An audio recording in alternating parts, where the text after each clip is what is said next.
have a closer look this morning at the potential dangers of over-the-counter sleep aids. Required labels on those products urge users to see their doctor if insomnia lasts for more than 2 weeks. But a Consumer Reports survey in the upcoming February issue reveals people may be taking them too often. 18% of sleep aid users took the over-the-counter products on a daily basis. 41% used them for a year or longer. Lisa Gill tracks drugs for Consumer Reports. Welcome back. Good to see you. Thanks so much. Thanks for having me. All right, so which sleep aids are we talking about and how do they work? Sure. So we're talking about very common over-the-counter medications. You do not need a prescription to get them. It's a PM drug, so things like Tylenol PM, or even the ZQuil medication, or Sominex or Unisom. But the thing that they all have in common is that they use usually one of two ingredients, and they are old school antihistamines actually, and it's diphenhydramine and doxylamine. Mostly diphenhydramine. It shows up in like dozens of products.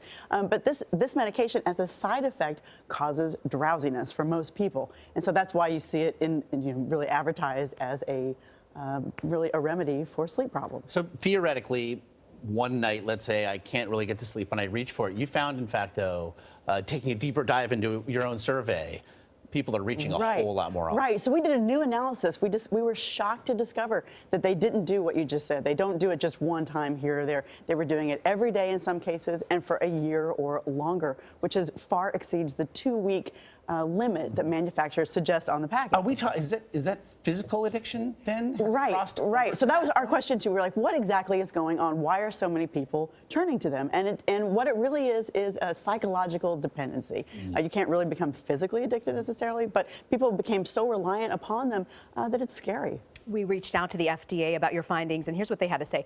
Not currently aware of data that suggests that OTC nighttime sleep aids containing these ingredients are habit-forming when used as directed. So what evidence did Consumer Reports find? So really, it's the survey data. We did a nationally representative survey of more than 4,000 adult Americans, and that's where we discovered that these OTC sleep products are the #1 thing that people turn to, and that they were basically abusing them and going way beyond what they were supposed to. They weren't really in the directions. So we are excited to share this data with the FDA. We think it's going to be very helpful for them in thinking about whether or not people become habituated to using it.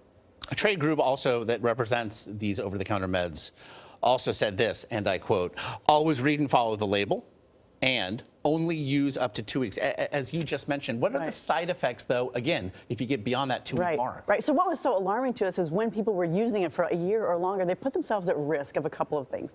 First off, short-term side effects of like dizziness, confusion, and next-day drowsiness, and even something that we call the hangover effect. So people are at more risk for accidents, even car accidents, and falling, which is very scary, especially for people that are older.